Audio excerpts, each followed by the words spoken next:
pense que la direction du Barça, ils ont totalement pété un câble. Comment ils peuvent envisager de vendre Casado et Fermin Lopez? Attendez, bougez pas, je vous explique. Déjà, les gars, à partir du moment où la source est sport, vous devez prendre des pincettes. La Liga reprend le 16, c'est les dernières lignes droites du mercato, faut se calmer. Pour moi, le joueur le plus probable, ça reste Christensen, parce que Deco a clairement dit il y a quelques mois, nous avons trop de défenseurs, il faut se séparer de un défenseur. Sauf que c'est un peu complexe parce que Christensen veut tout simplement rester. Et dans tous les cas, pour moi, c'est pas plus mal. Maintenant, concernant Casado ou Fermin, Fermin, c'est tout simplement illogique pour ma part, les gars, ça reste que mon avis. Tout simplement parce qu'on sait tous que c'est un protégé de Flick, qu'il y a eu plusieurs sources comme quoi Flick s'est opposé à son départ, donc ça n'a pas de logique. Concernant Casado, Flick a clairement dit que cette saison, la profondeur de banc allait être notre force. Que c'est important d'avoir beaucoup de joueurs car il y a beaucoup de matchs. Sachant que Bernal revient des croisés, on ne sait pas il va revenir avec quel niveau. Donc on peut pas se permettre de vendre un milieu sous prétexte qu'on a beaucoup de milieux. Alors que t'en as un qui revient des croisés.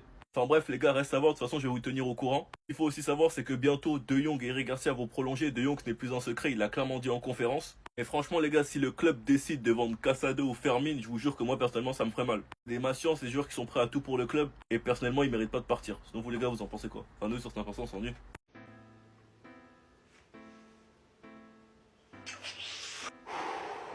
Manchester United serait prêt à mettre plus de 70 millions sur Fermin Lopez.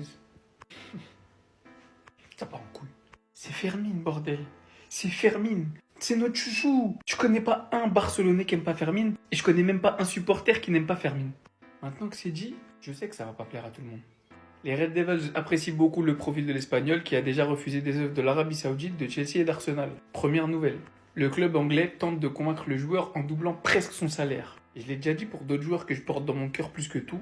Mais au vu de l'effectif qu'on a et de la situation économique du club, est-ce que le Barça peut se permettre de refuser 70 millions d'euros pour un transfert de Fermin Lopez?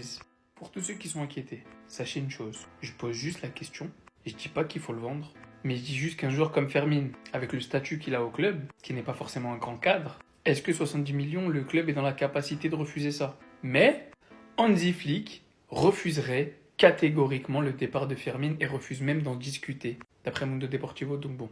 Personnellement, je veux pas qu'il parte. Et on est beaucoup à penser qu'il mérite peut-être même plus sa place de titulaire qu'Olmo en ce moment.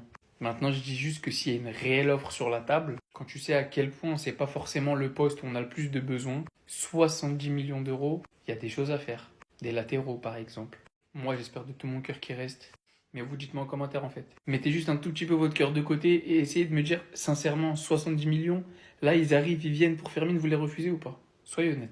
Le Barça va s'en mordre les doigts de cette décision parce que tu vas peut-être vendre l'un de tes plus gros prospects, l'une de tes plus grosses pépites au poste de milieu de terrain avec Marc Casado pour pouvoir inscrire notamment Marcus Rashford. Parce que tu as besoin de liquidité, l'information venue d'Espagne aujourd'hui elle est claire, le Barça a besoin de liquidité, a besoin d'argent et aujourd'hui Casado ça fait partie des leviers qui peuvent être activés par le Barça pour rentrer cet argent. On parle d'une demande de 30 millions d'euros pour vendre le joueur, ce qui n'est pas excessif aujourd'hui. Et l'information, c'est que le Barça ne serait en plus pas forcément trop gourmand. Si déjà tu as 20-25 qui arrivent sur la table, ça fera réfléchir le board catalan. Et aujourd'hui, mine de rien, ça pourrait être une belle perte. Parce que Casado, on a vu son potentiel qui est énorme. En plus de ça, Flick l'adore, l'a beaucoup fait jouer depuis qu'il est arrivé déjà l'année dernière, même s'il y a eu cette grosse blessure.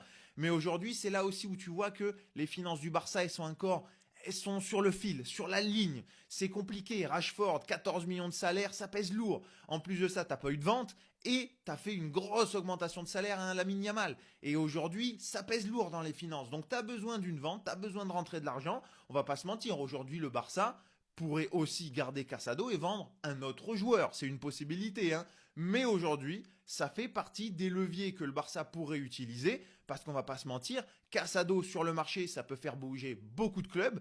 Et puis on peut penser, pourquoi pas, un Paris Saint-Germain par exemple. Luis Enrique, c'est totalement son profil. En plus, sorti de la Masia, sorti du Barça, le bon manieur de ballon, etc.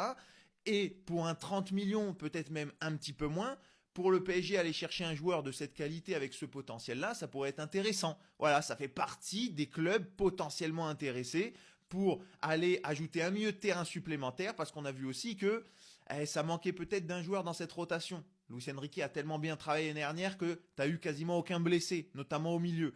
Mais si jamais tu as un Vitinha, un Neves, un Ruiz qui manque, d'un coup tu te retrouves qu'avec Warren et Mayoulou Et puis, t'as plus qu'un remplaçant au milieu de terrain, du coup. Donc, un joueur de plus, ça mangerait pas de pain. Surtout un petit Casado avec le talent qu'il peut avoir pour une pochette à 30 millions d'euros, les gars. Dis-moi ce que t'en penses. Mais voilà, potentiellement, le Barça pourrait s'en mordre les doigts à l'avenir parce que le potentiel, on l'a vu, et il est assez énorme.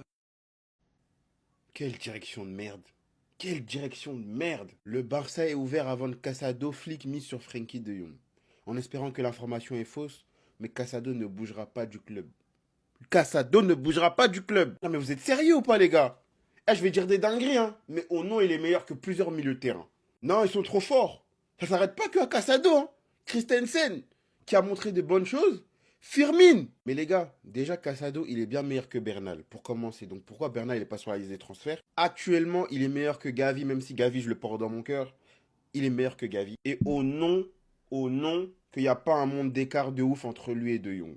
Je le jure. Au nom que De Jong, demain, il se blesse, je vous assure qu'il fait le boulot. Maintenant, parlons de Christensen.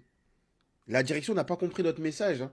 Donc si Christensen est vendu, qu'est-ce qui nous reste en défense centrale? Araujo, Cubarsí, Inigo, Eric Garcia qui joue à droite? Revenir au 1 pour 1, c'est bien, mais il faut trouver une autre solution. Parce que tu peux pas revenir au 1 pour 1 et t'affaiblir dans l'effectif. Ça n'a aucun sens. Il y a des joueurs avant de siffler qui se blessaient énormément. Christensen, j'en suis sûr et certain que c'est l'année de la rédemption. Il va montrer qu'il va pas se blesser cette année, il va être bon. Donc, si la direction veut le faire partir, gare à eux. Mais moi, je vous le dis, hein, s'il part, on aura des gros problèmes. Déjà qu'on en a défensivement.